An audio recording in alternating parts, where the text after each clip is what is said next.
Welcome to the Nerd Party.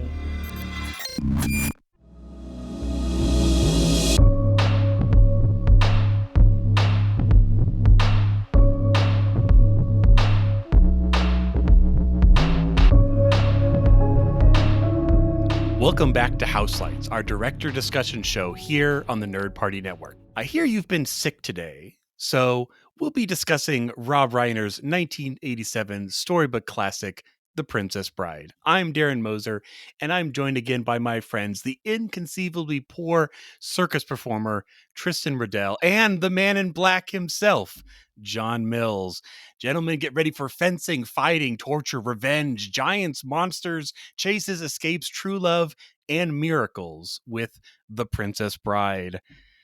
I was really looking forward to talking about this movie as we go through the book of Rob Reiner, the wing, the what would we call this? Like the pit of despair of Rob Reiner? No. That'll depend on our rankings when we get to the end.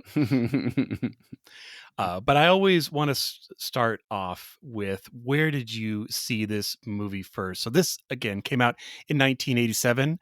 I was not quite a viewing age at that time, so it was definitely not when I saw in theaters.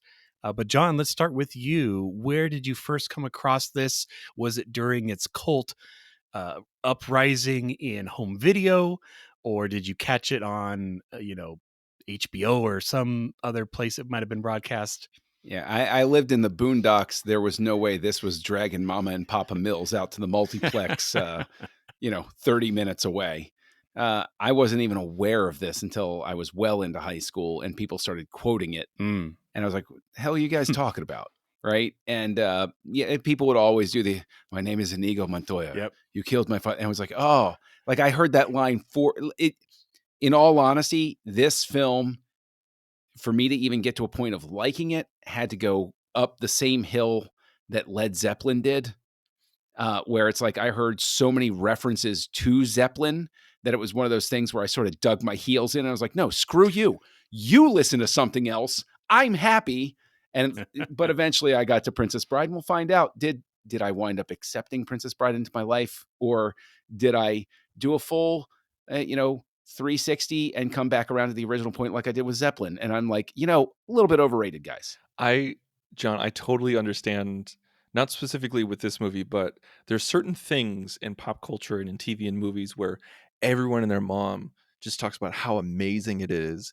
And so you just you dig your heels in, where you're just like, no, I'm not going to listen to it. I'm not going to watch it because everyone won't shut up about it. I think Lost and Breaking Bad were those things for me. Because like when Lost was on, no one would shut the hell up about Lost. And I was like, I refuse to watch it just because people are annoying. Now, I later on I did watch it and loved it, but yeah, and same with Breaking Bad. But it's just it's that contrarian nature that we all have, that like every once in a while that pops up.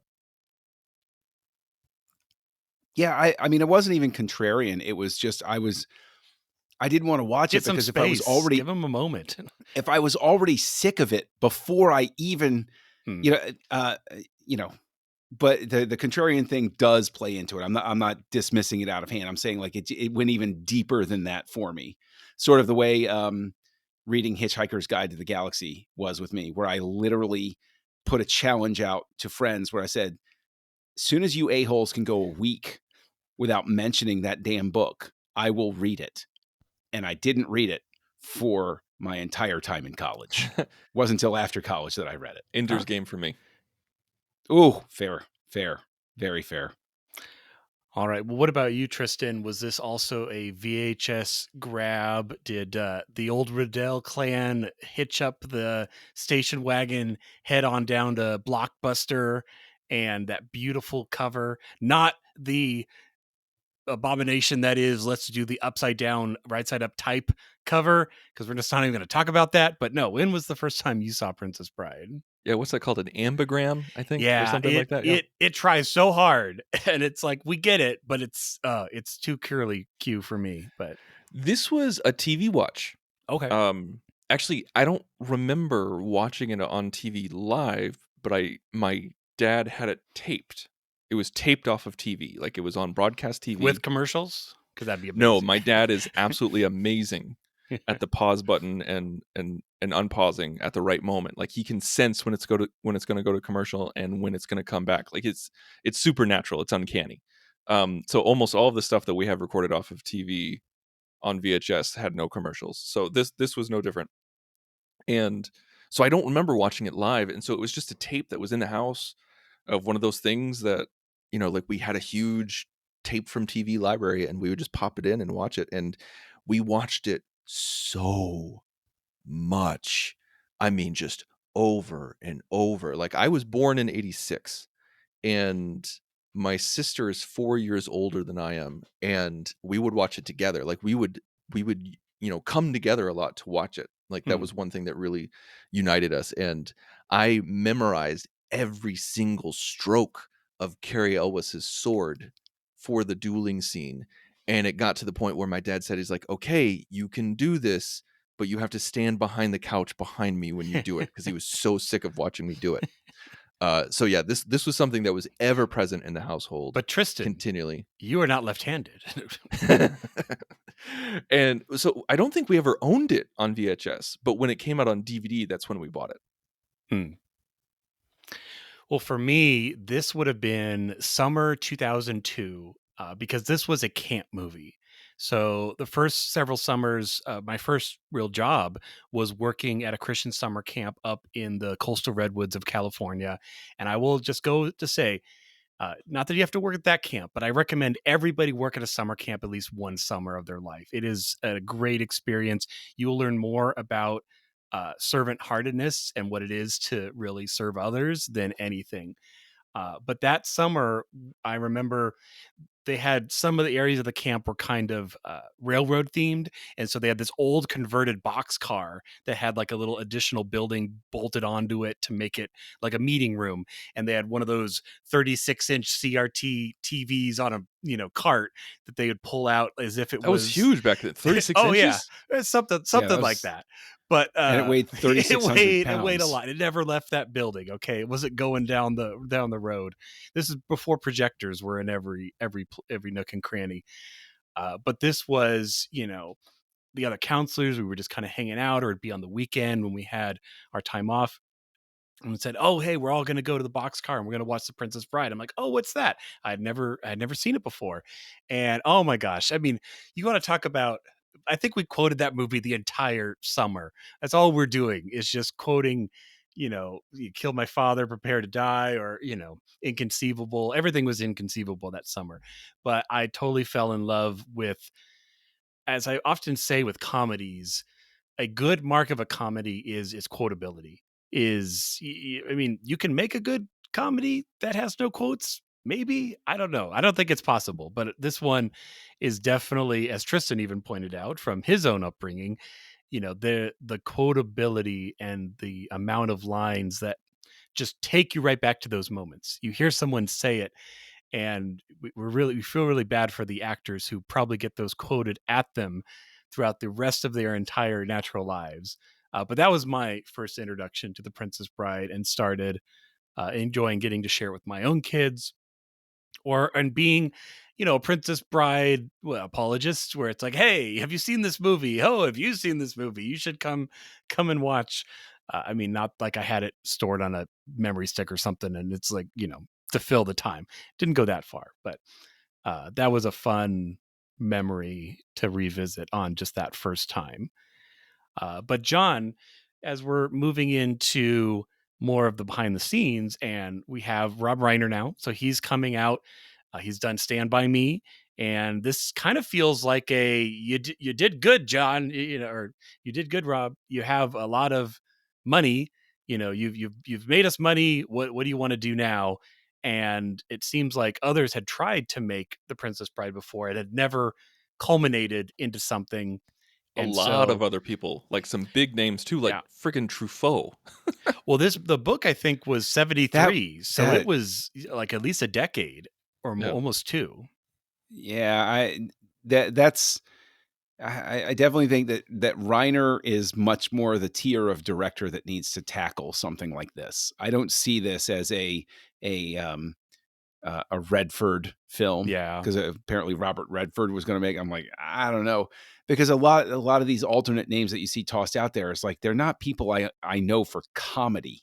They would have come at it with a completely different Very sensibility. dramatic Maybe, or something else. Yeah. it might have worked, but you know, It's interesting that you say that, because one thing that really confused me was that the writer of the novel said that he understood that Rob Reiner was the best person for the job to direct The Princess Bride after he watched Spinal Tap. And I started thinking to myself, I was like, what the hell Not kind of Stand By sense does- Me. Not like I was like, what the hell No, kind of sense that does makes that make? sense. But after I kind of reflected on it, I was like, yeah, that makes total sense, because the amount of offbeat humor is that, like, people could see this and go pure fantasy. I mean, it's or all about pure the romantic. one-liners. It really Yes, is. exactly. Mhm. It's all about the one-liners and the off-kilter humor. And yeah, I totally get it that the Rob Reiner of Spinal Tap is the best person, not the Rob Reiner of Stand By Me. I can say Or with Sure confidence Thing. as yeah, well, Yeah. that'll come back to some of the stuff that I do kind of ding the movie on, but to stay on the positive side of everything, I see Reiner as a director who's going to work with Andre the Giant. Yeah. I don't see Francois Truffaut saying, "Yes, this WWF wrestler, let's get him." Who speaks French and doesn't Right. really and can't lift anybody. Not known specifically for his, his nuanced performance by So that is point. this Let's put it that saying, way. is this movie and Andre the Giant paving the way for the rise of Dwayne The Rock Johnson's move into cinema? Is there a A connection? lot of pro wrestlers tried to break into legitimate theater before The Rock. Oh, right. That's what I'm saying. he just- right here, we're laying some groundwork. I mean, Uh, wouldn't you say that Hulk Hogan really was the Yeah. progenitor Oh, no, of that That's movie? true. I would say that. No. Rowdy Roddy Piper, They Live by John Carpenter. That's the one that kicks the door open. All right. I will die right, on all that right. hill for absolutely no other reason than to be stubborn about it. But I think that Reiner is definitely that's the guy that I would go for too. I would say, okay. And to your point that that you were bringing up, Tristan, about this is Spinal Tap. This does need somebody who understands that the humor is going to be both self deprecating and loving of the source material that it's coming off of. You need to have both sensibilities. And I think Stand By Me shows that he can be very nostalgic. He can tap into that vein. And everybody has the nostalgic memory of some relative reading a story to them for the first time or giving them a book for the first time. And Spinal Tap shows that he's completely capable of lovingly knocking a genre. And so, yes, Reiner makes sense as a director. Well, and it's interesting because, again, you have the screenplay by William Goldman, who also did the novel. And I haven't read the novel, but I get the vibe that the book was really good and was well received, and it didn't really change much for the screenplay. It was basically it feels like a screenplay of the book. Tristan, what do you think of the just overall story? I'm not saying you've read the novel, but just does it have that same kind of feel to you of this is kind of just pulled from the page? It feels like a lot of the gags and the quotable moments seem to come right from the story. I'm going to default and say that a lot of this seems very much to be, once again, Reiner picking the right cast. Okay. I don't have any lens on the book.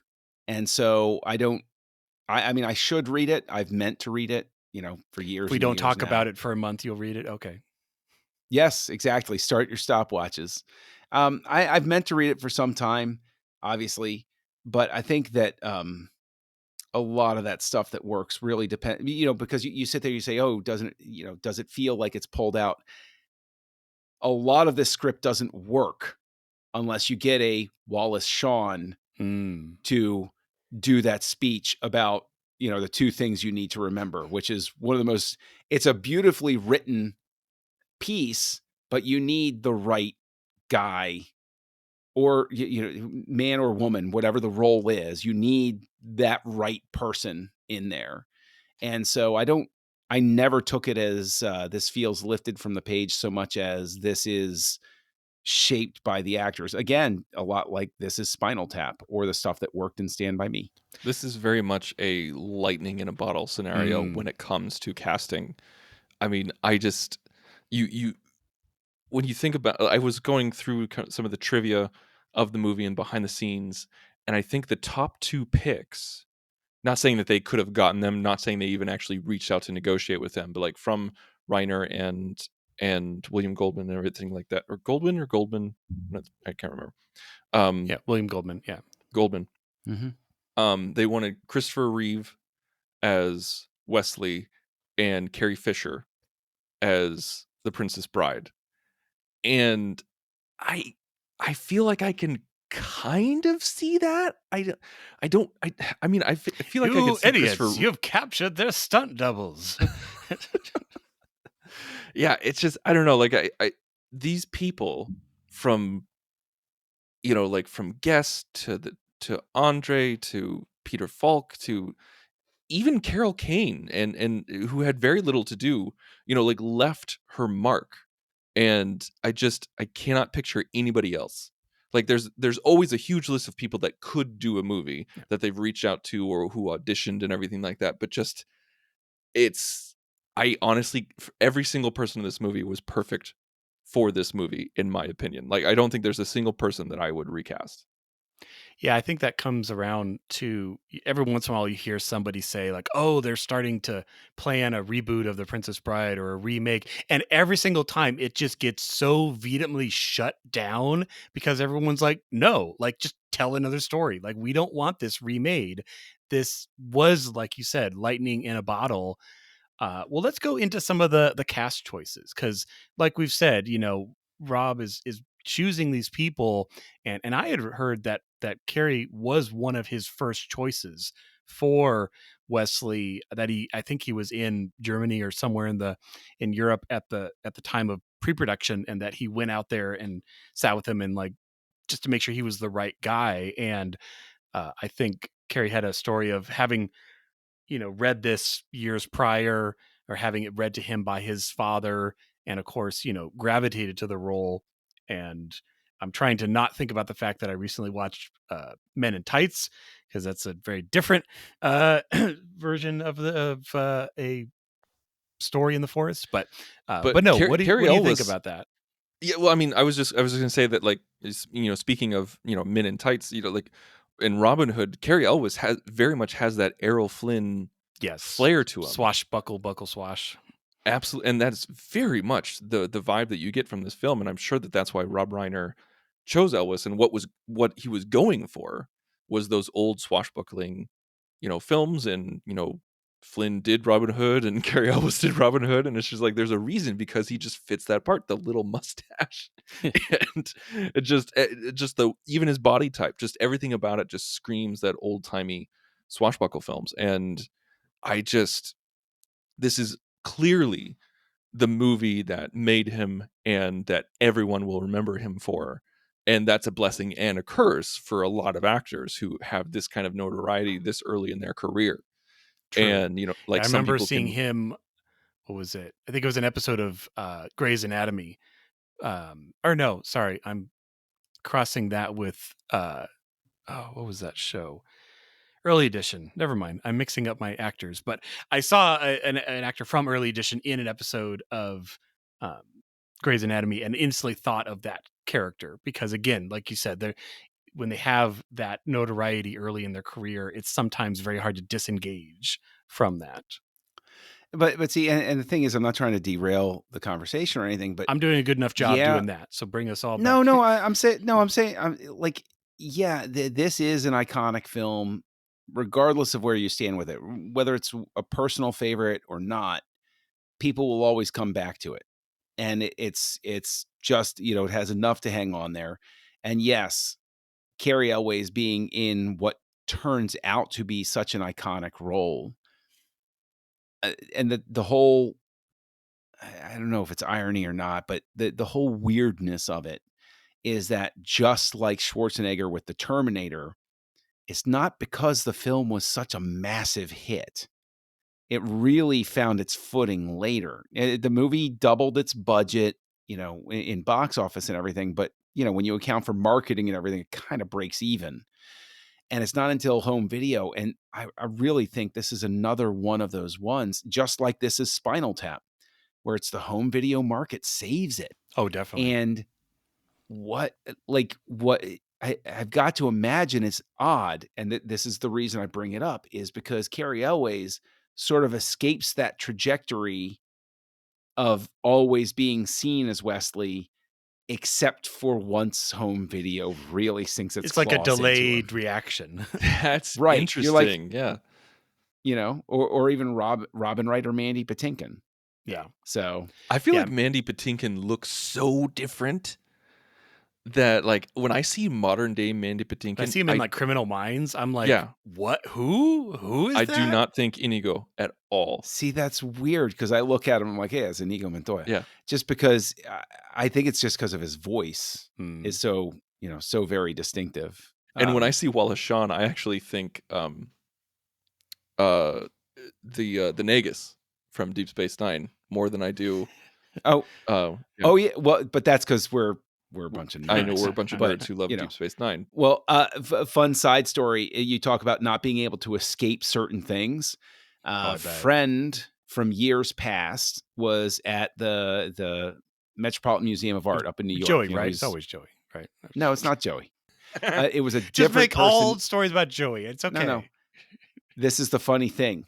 He was also named Joey, Oh, but so I it's was not right. the same Joey. Okay, I was right. That's all I needed. Anyway, he's in New York on a trip, and he saw Wallace Shawn in the museum, and he relayed the story of how he embarrassed himself because he pointed at him and he went, "Inconceivable."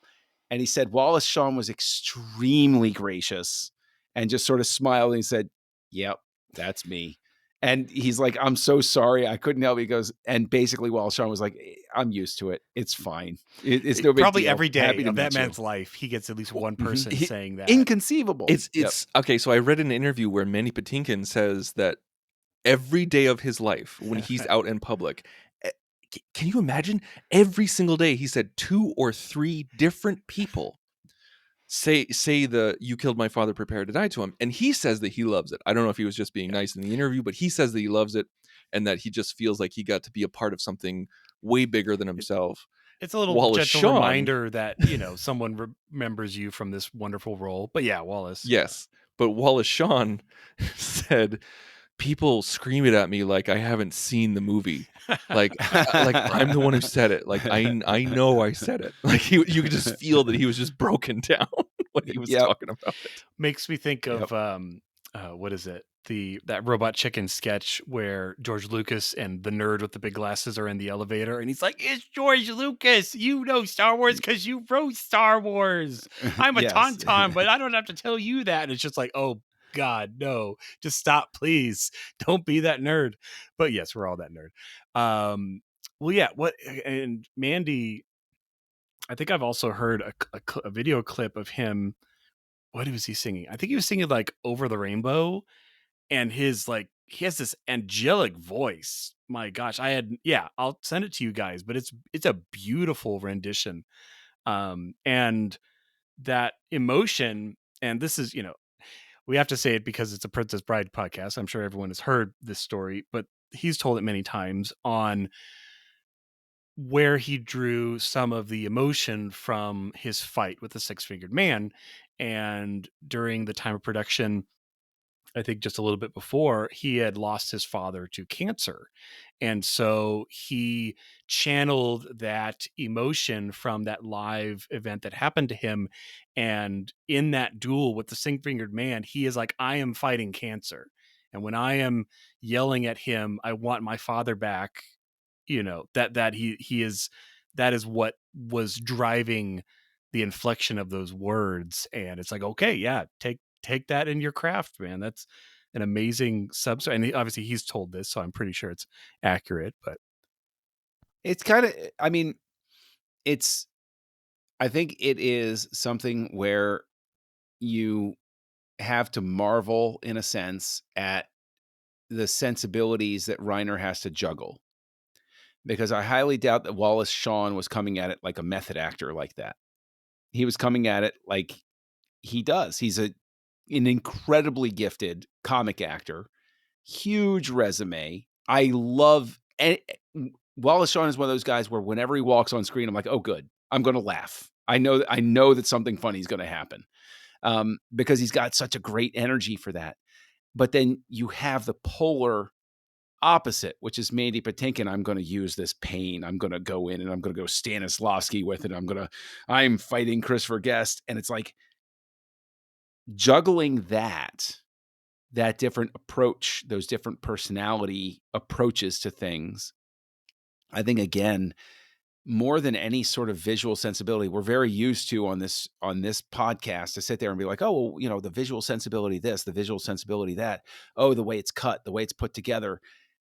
I think Reiner is just the type of director, and I think it comes from being a performer first, that knows, okay, this is how she does it, this is how he does it, this is how he does it.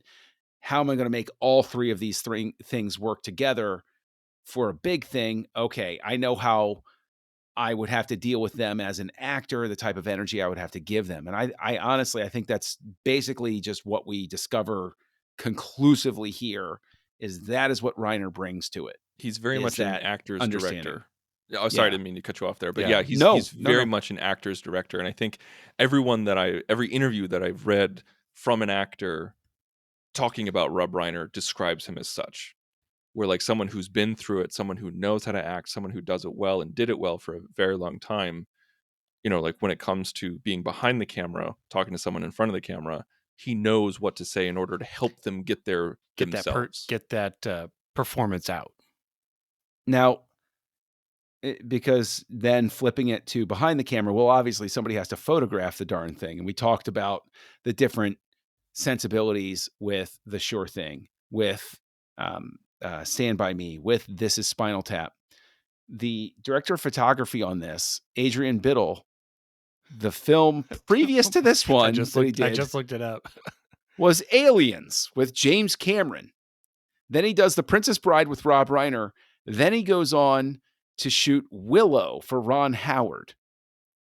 Eventually, he goes on to do 1492 Conquest of Paradise. You can't escape it. Oh, man. He just keeps coming back to that. He's got a variety. Like, I feel like he's someone who can do anything. Because when you have 101 Dalmatians and Event Horizon on your resume, like, you're a jack of all trade for sure. Well, never mind Stallone's Judge Dredd. Which, yeah. Chef's Kiss. Mummy. Let me tell you about that movie. Oh my gosh. Built for TNT. Right.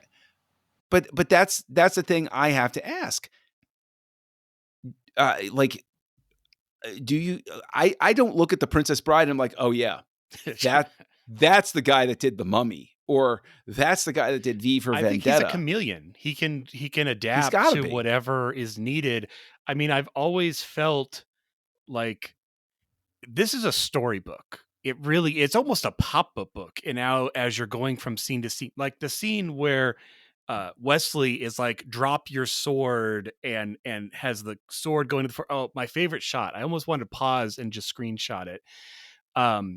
When Inigo is looking for the pit of despair, and he pauses and he kneels and he's holding his sword aloft. It is like so beautifully framed. It's like a tapestry painting, and he's like praying to his father. He's like, I need your help. And he's like, oh man, Inigo, you're going for it. That shot, like those shots just happen. It's not just like, oh yeah, put the camera over there, we'll be fine. Like, no, that is a composition.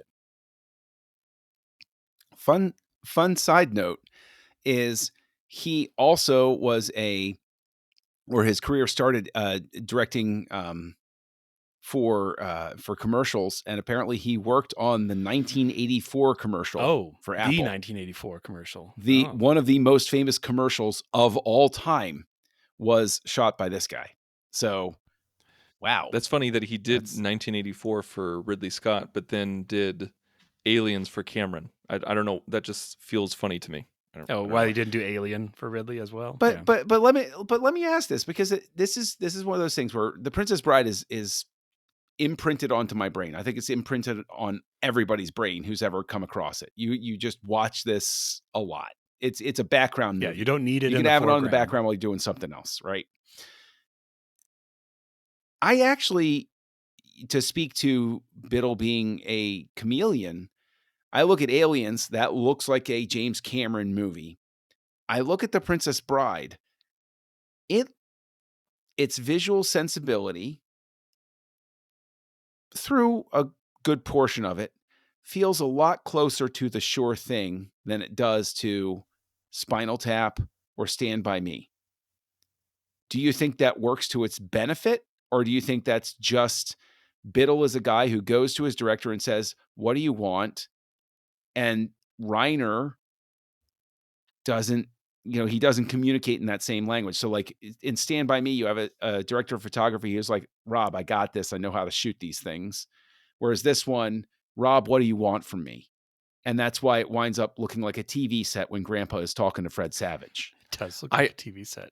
I think that's pretty astute, because I feel like Biddle is he's talented, of course. He knows what he's doing, but it sounds like, just by looking at his resume, he kind of feels like someone who would go to the director and say, like, what do you want? But then every once in a while he'd be like, oh wait, I have an idea for this kind of shot. And that's when you get Inigo, like praying to his father. Right. Like, if it was up to Reiner, it probably would just be that oneer in the back with the wide shot where he's just kind of wandering around the forest and then he finds it. But then Biddle's like, no, we'll get down low, we'll get the sun, and everything like that. And that's why you have Stand By Me that feels like it was completely taken over. But there's a lot of this film that isn't composed really well. I mean, I think there was a lot of even in 1987, 16 million, like that you could only go so far It with a fantasy feels film. a low-ish budget movie. It's It not like does. they're It really skimping, but does. like it's not, this isn't Kingdom of Heaven. This isn't like Like with billions the and yield millions of scene, dollars. that was really, really Yeah. that was really, really dark, and like you could tell that they were hiding it. Like when they were climbing the cliffs of insanity, um, good lord, that was a horrible psych surrounding the set. And like there was a lot of those moments where you could really, really, really tell you were on a set, and it felt like you were watching theater. And I think certain time I'm trying not to weasel out of it, but I think at certain times it definitely adds to the aesthetic of it, and the vibe and the feeling of, this is a story told by a grandfather, and so Mm. this didn't actually happen. And so there's several different times when you don't need to be super It realistic. glosses over it a little bit. Yeah, I think it allows you to be in this arena of, it's okay that it's not perfect. It's okay that it's not pristine. Like there's this one thing, there in 2000, the Sci-Fi Channel produced a miniseries of Frank Herbert's Dune, and it was very divisive. Some people loved it, a lot of people hated it. I personally loved it, but it was basically shot in a lot of scenes like it was live theater. And so some of the background you could tell was like only 6 feet from them and didn't change colors with the lights. And it just, some people said it looked cheap. I was like, actually, if you just kind of feel like if you just go with it, it's actually okay. And so I feel like you kind of have to do that with Princess Bride. I think a lot of the locations in Princess Bride as well, like they shot all over England, and so like you sometimes had a beautiful forest or the cliffs of insanity. Like you actually had these beautiful locations, and it's almost too beautiful because then when you cut to was obviously a set. I mean, I don't think there's a single person that thinks the duel at the top of the cliffs insanity took place outdoors. Like it's my favorite is every time they land on the ground and you have a little square poof Yes, of yes. sand as the mat. But you know I what? was just about to say that. I think I think of like another movie kind of around this time was Monty Python Search for the Holy Grail, which again sets that kind of standard in its own movie of, oh, that's a model. Oh, this is like you're not supposed to care that it is not obviously a beautiful location. So I think, yeah, like you said, Tristan, the framing device, that this is a story. It's it's kind of meant to be in your imagination. I mean, there's giant rodents. There's, it's obviously there are fantastical elements to it. There's a little bit of magic, a little bit of, humor. So yeah, but it does feel midish budget, like it, which again, I don't think is a ding. It's just what it is. And it was able to overcome that limitation and still be a beloved movie. It wasn't like people were like, oh yeah, but it looks like garbage. Like, it doesn't look like garbage. It looks like it just had 16 million in 1987.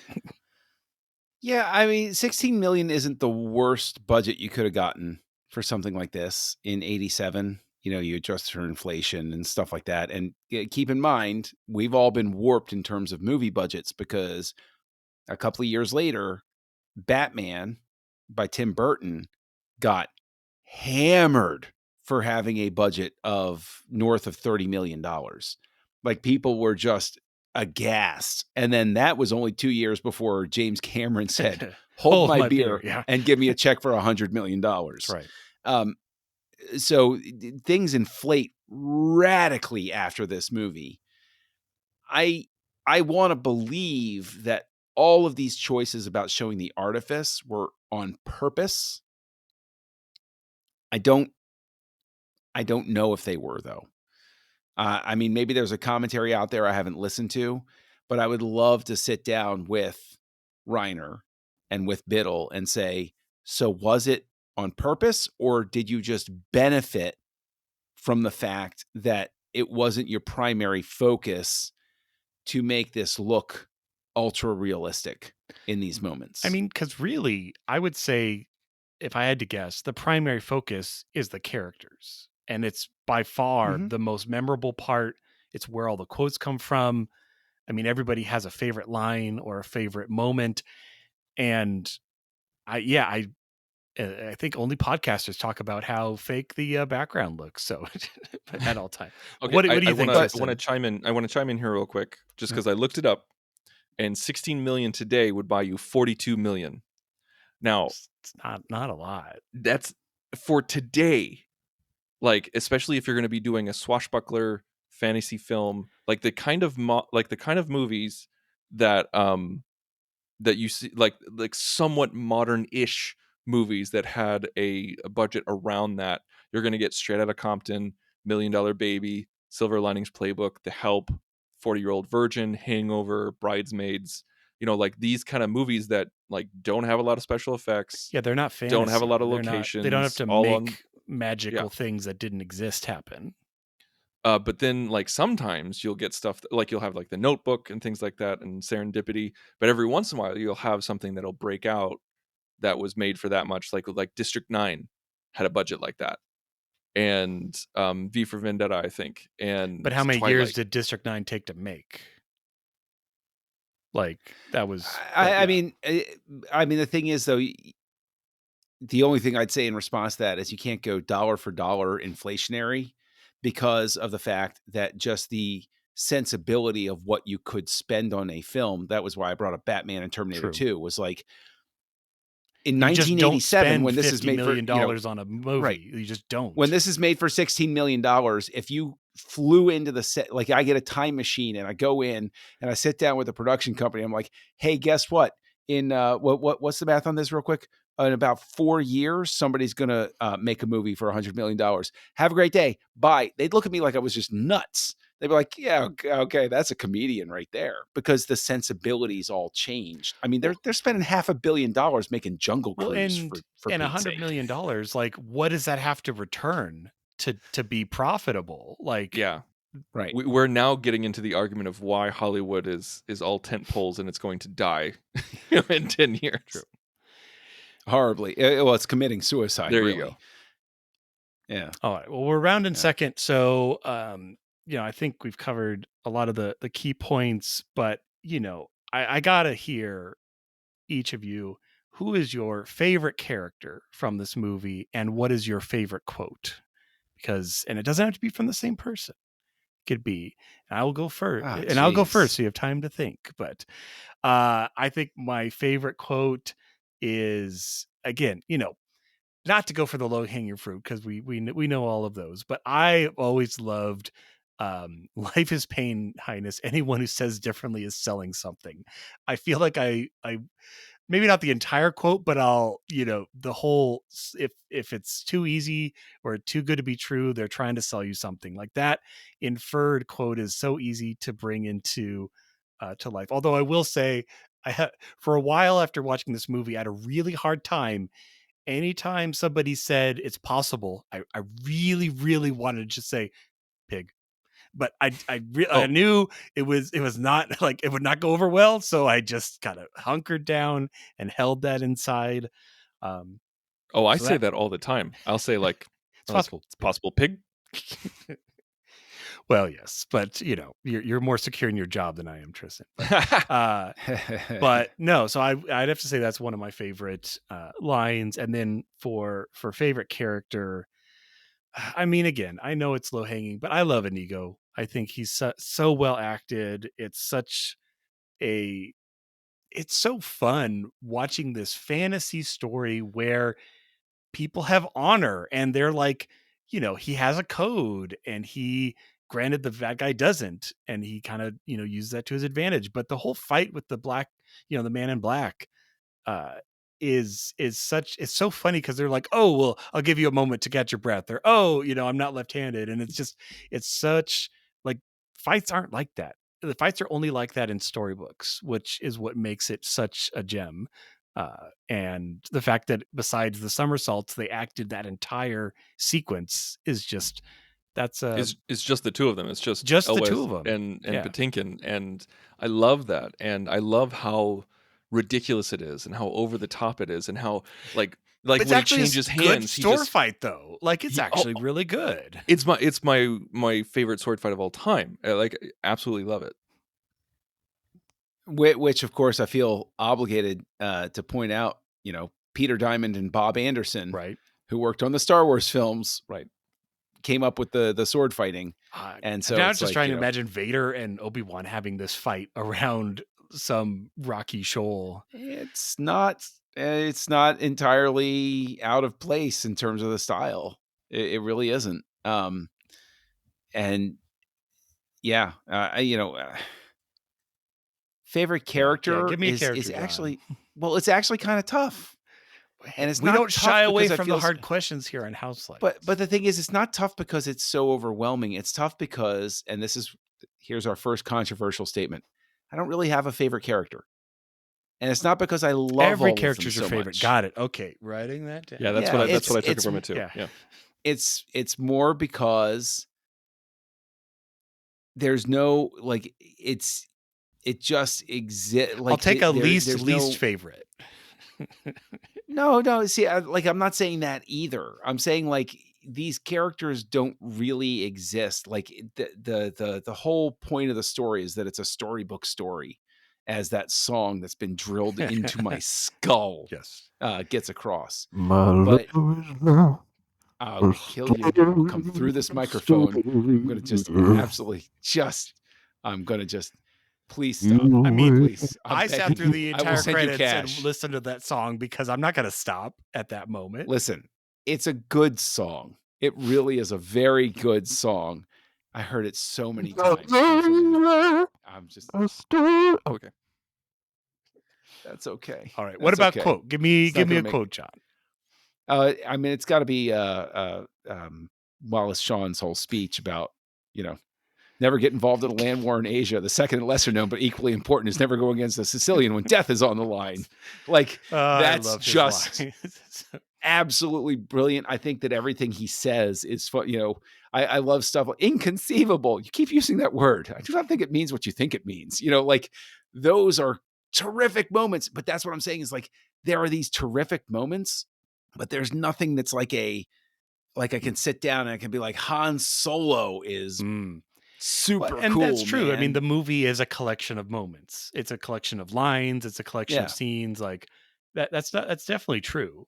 But I get what you're saying. Like you're not like, well, at the end, like it's got to be character X because of what Right. they were part of the story. Whereas if you took them out, it would not be that story. And if you doubled them up, it wouldn't be that story. It's just how Yeah, it goes. John, I think I get what you were saying. It's just Yeah. that this is an ensemble cast. Like, there's no one person who completely runs the entire gambit, and at least that's what I'm choosing to take from that hesitation that you had. There you go. For me, Put those growing words up, in his mouth, Tristan. for me, growing up, it was Wesley, hands down. Hmm. Like, he was my absolute favorite character. I wanted to be like him. I wanted to dress like him. You get a and little very much Sharpie mustache, for Halloween and the Man in Black. Well, my favorite fictional characters growing up were Luke Skywalker, Batman, and Zorro. And so I'm just like, well, yeah, like add Wesley to that, and you got a common theme. And so like I have like, if I like gun to my head, if I had to choose today as an adult, I probably would say Wesley, but I love everyone so much, like Fezzik, Inigo, even Prince Humperdinck, like with Chris Sarandon, even though I hear, Jack Skellington every single time he talks now, but I like Robin Wright. Like, this started my lifelong obsession with Robin Wright. And I just think, like, Peter Falk as the narrator was such a genius choice, because his voice is not something that you would normally associate with the typical narration voice in movies. But But if he's a grandfather telling a story in that Yes. specific instance, it's Exactly. perfect. Mm-hmm. That is exactly what the point I was trying to make. And so for quotes, It's like last chapter, one more thing. No, for quotes, I'd have to say, like, when Inigo and Wesley are fighting, he's like, "Who are you?" He's like, "No, no consequence." He's like, "I must know." Get used to disappointment. I say that almost weekly. I'll tell people, get used to disappointment. And you like, reset whenever... John's counter. Okay, good to know. Good to know. There you go. Yeah, and there's so much of this movie that I work into my daily life. Even like really, really tiny things, like when Peter Falk at the end, when he closes up the book and the grandson is getting tucked in, and he's sitting there and he goes, "Okay, okay, okay." Like, my wife and I will do that whenever we're like, we turn off the TV, or like it's time to go to bed, or like we decide that we need to leave a place. We'll just start it off with, "Okay." It's just because, in direct reference to this film. This is in my bones. It's in my blood. Yeah, it's Wesley. Well, I feel like, Humperdinck's obviously got a lot of great lines, but I got to hand it to Chris Sanderson for delivering them, because he has the most ridiculous lines, I think, of any character, and he has to say them completely straight. Like when he's talking to the Six-Fingered Man and they're talking about like their health, and like, I've got, my wife's to murder and my 500th anniversary and Gilda to frame for it. I'm swamped. Like, how do you say that and not crack a smile? Like, he does it so well, I think. And the little moments that he creates with that character, like there's one moment when the gatekeeper, like comes in and then, like, gets And down on kneels, one yeah. knee, and he has his arm on the armrest, and Sarandon just looks at him, and then he immediately moves his arm, and then he puts his own arm on the armrest. You know that was discovered in rehearsal. Like, that just had to have been discovered in rehearsal. And I love those kind of moments. Mm-hmm. Mm-hmm. No, I think, we didn't even get into, Billy Crystal popping in with, like, this was definitely, we all know Yeah. Billy Crystal was saying, here's the gist of what you got to say whatever you want. And we can all agree that was an ad-libbed, like, scene. Apparently they had to use a dummy for Wesley because Cary Elwes could not stop laughing. And so they had to shoot around. They kicked him off set and they had to shoot around him. Same with Rob Reiner. He had to watch everything on a closed circuit television in another room because he could not stop laughing at Billy Crystal. I believe it. Okay. That's one of the things I don't love about this movie, is the Billy Crystal shtick is not, I don't think it's particularly successful as a comedy bit. It's cute. But when you say to me, "Oh, they were just laughing so hard," I guess maybe if you were on set, it probably I'm also played a kind of certain way. guessing that the laughing so hard were maybe the in-between line jokes that he just kind of ran Right. off. I get that That's my vibe. guess too. I Probably. don't feel like what he specifically said on camera that ended up in the movie was gut busting. I Right. feel like when he's just in between takes, keeping it going and people are laughing, so he keeps going, I think that is more likely what happened. It's kind of like when Robin Williams Probably. was Genie in the Right. booth. You know, like And they just keep recording because he doesn't he just kept stop. recording, kept riffing, and wouldn't stop. But then there's a couple moments when they're like, "Remember, it's Disney." So I'm sure that there was a Mhm. few moments that Crystal kind of Right. popped out some stuff that there's no way they could put into the film. Probably, but I mean, I wanna ask you guys point blank. I think that's the weakest part of the movie. Am I Yeah, am I on John Yeah, Island on no, that I one? wouldn't no, say no, Billy yeah, Crystal is the shining pinnacle of the movie. He is definitely a bit part at best. yeah. I think out of everything that could be cut, I think that scene could be lifted. Even though there's some moments in there where like Or people like someone else just could have been Miracle Max, more straightforward, yeah, maybe. yeah. Somebody else could have been Max or Valerie. But like when he says like mostly alive, like everybody knows that line. Everybody says that line when he He's says only it's like mostly dead. mostly dead but slightly alive. Exactly that kind of thing. And then like I'm not a witch, I'm your wife. It's like those moments are funny. Like those lines are great. But overall, for a scene, it could have been reworked in a different way where that could have been lifted. So basically, what I wouldn't cut it, but John, I think I absolutely agree with you. It's Yeah, I think definitely the we agree. weakest scene out of the entire picture. Yeah, I think it just sort of messes with the flow of everything. Yeah, it sort of like just messes up the tempo. It is a different Um, tempo than the rest. Even the scene before, which is very slow, of like uh Fezzik nursing Inigo back to health, which has its own funny bits with the buckets of water and the soup, and they have a little bit of narration by Peter Falk, and then it cuts to Miracle Max, and it's like like it's very different. yeah, I mean the thing is, I'm not dragging the movie because of it. Oh, you hate it. You wish You know. you could burn every copy. We get it. We get it. Well, I mean, I'm just stuck in my head because you both referenced Chris Sarandon, and it's like, oh, how do you deliver lines like that? Well, I would say you should see Fright Night, which also stars Chris Sarandon, because that is a delightful case of somebody going crazy with some humor on that one. If anybody hasn't seen that, it's about I haven't. vampire living next door. It's very good. Uh, Speaking of line delivery, there's a few scenes. One in particular, like with Fezzik's fight with Wesley. To this day, and it's almost become an inside joke just with myself, where I won't turn on subtitles, I won't look up the script, but there's things that he says in there I still have no idea what he's talking about. I have no idea what he's actually mentioning.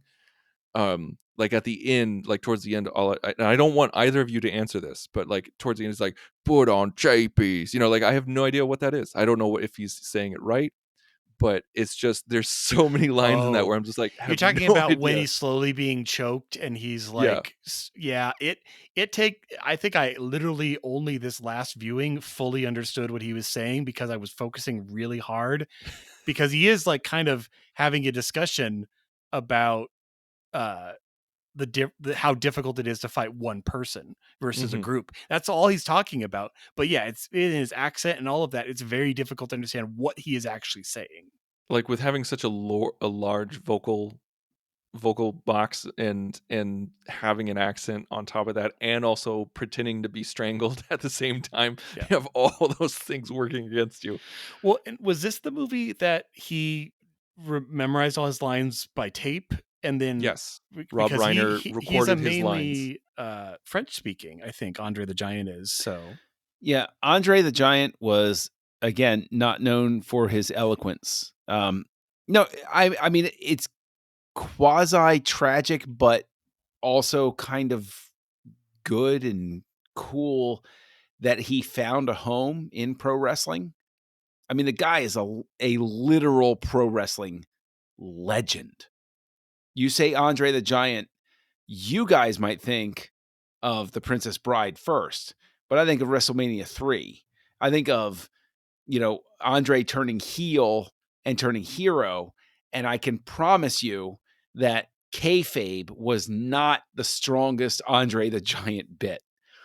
It was simply his size that got him through there. Like he couldn't walk on and do like the Macho Man, the cream rises to the top sort of thing. Like when Andre went on and did it, he did his bit in, his promos with Mean Gene and everything. You're like, okay, let's just get to the ring. Let's not worry about this part about it. But I mean, the guy was a literal legend, is a literal legend, and it's weird, and I know I'm sort of going down like a little bit of a rabbit hole, but I was big into pro wrestling with my brother back in the 80s. He was the pro wrestling fan, and I idolized my big brother, so I got into it too. And Andre was just like an amazingly unique human being who I don't think even in the modern world would have found a home. And for some reason, what I think of when I think of Andre the Giant is I think of Lucas reflecting on how hard it was to find somebody to play Chewbacca back in 1977. And then when he came back looking for Wookiees in the early 2000s, he said, I could just go to any basketball team and just find a bunch of people that height, and just how much the world had changed. And so in one sense, it's for the better, but in another sense, I don't think Andre the Giant manages to be who he is or even land this role except for when the movie is made. Like that is the only spot in time where Andre the Giant is going to get this role.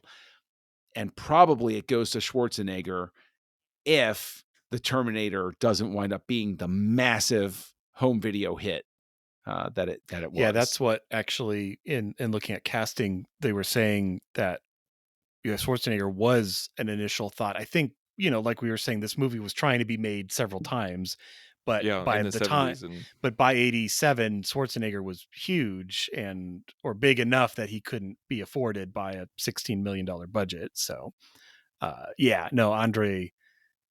Yeah, no, that's good to hear though, because again, I don't have a huge, pre-knowledge of pro wrestling, but yeah, I mean, he's definitely iconic in this role for sure. And maybe or maybe there were some people who became pro wrestling fans after seeing this, and they're like, hey, let's see what else this guy's been in.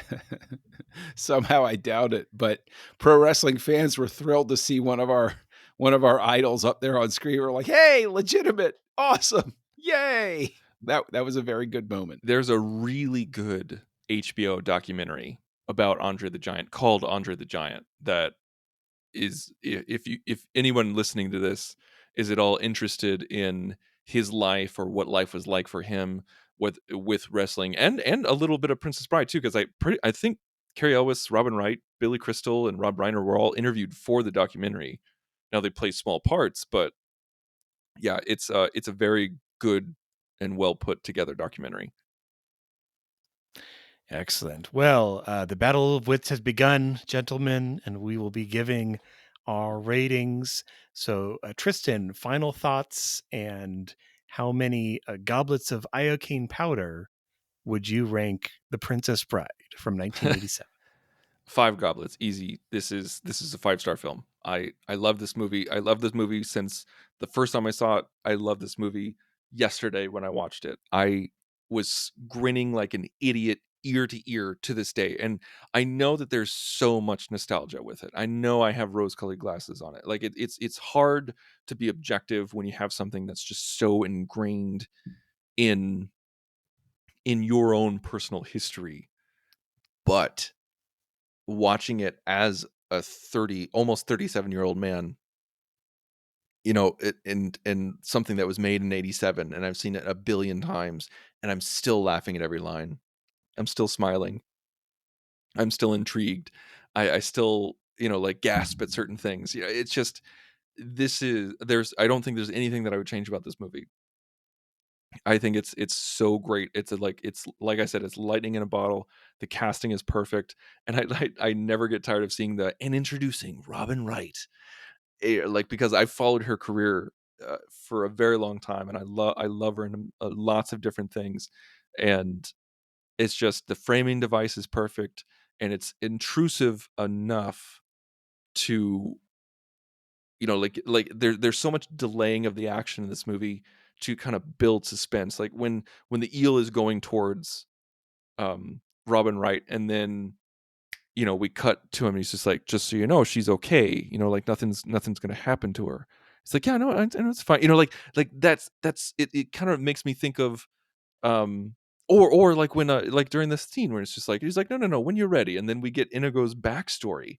Like, we constantly get like this, like they're going up the rope, the music's like,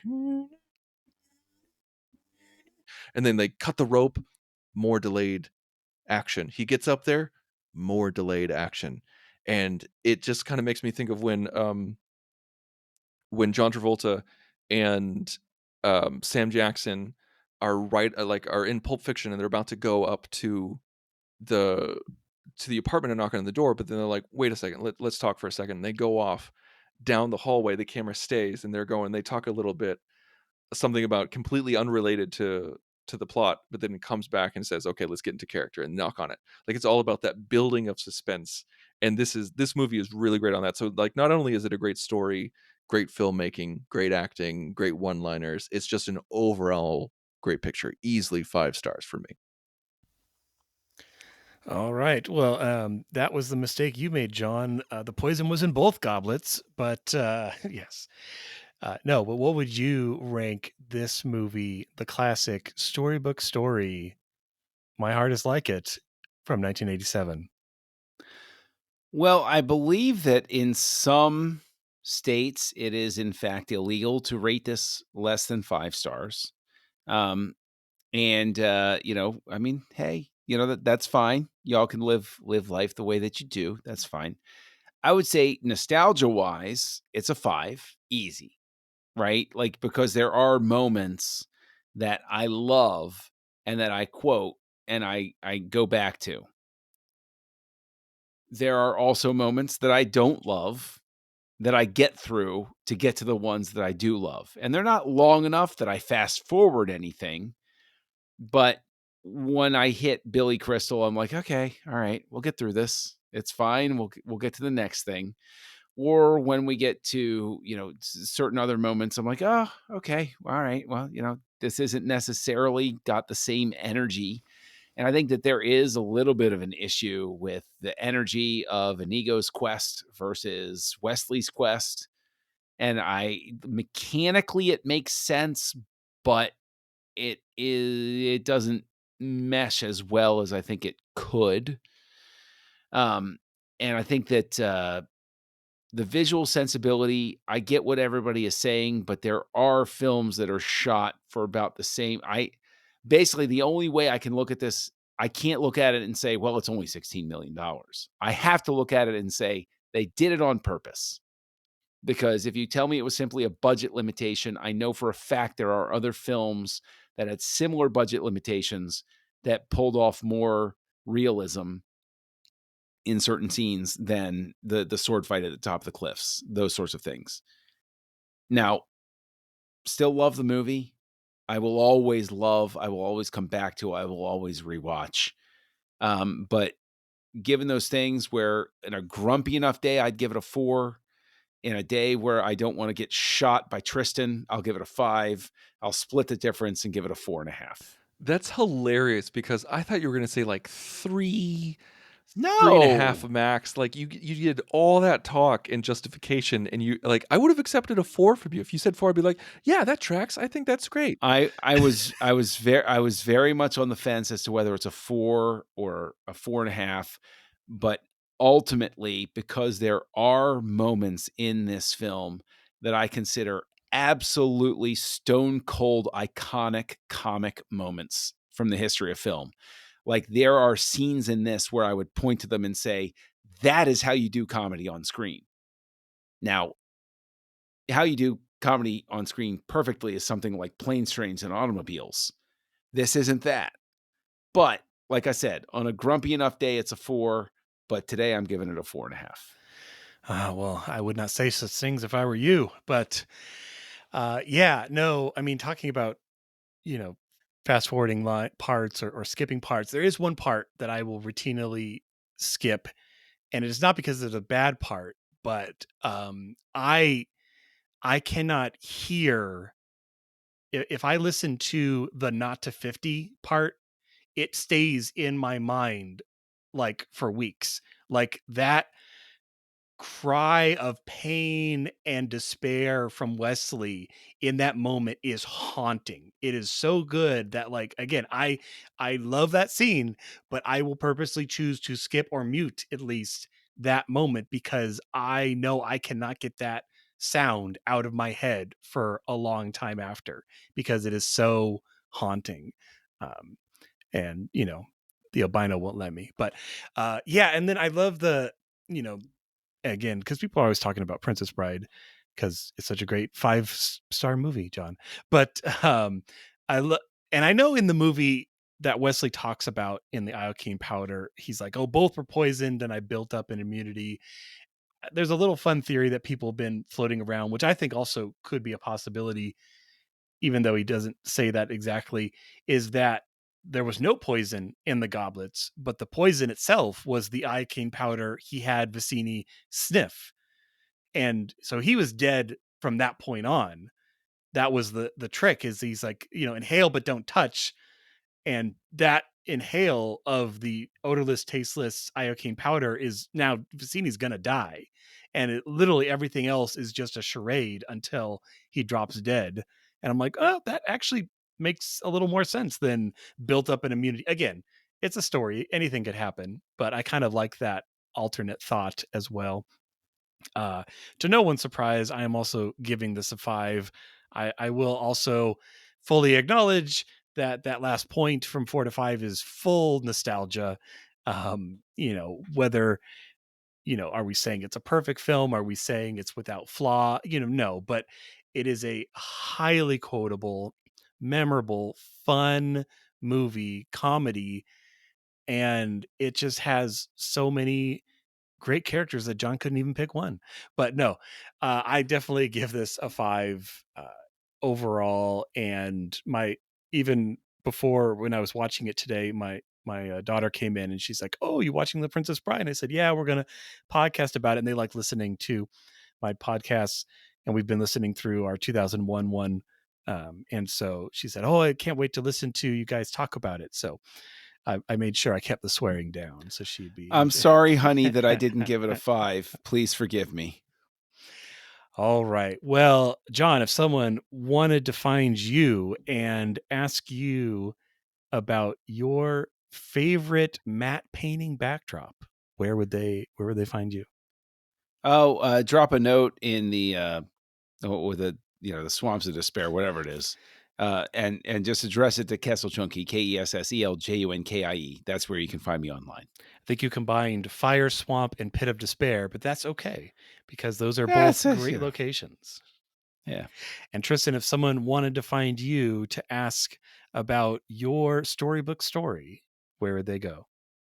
Just go to the Insane Robin on Letterboxd and Twitter. You can find me at those places. That's most likely where I'm going to be. And if someone wanted to ask me about Humperdinck, they can go to drsci-fi.com, DRSCIFI. And you'll catch us next week as we talk about the last film from the 80s with Rob Reiner, When Harry Met Sally, here on Houselights. Join the revolution. Join the Nerd Party.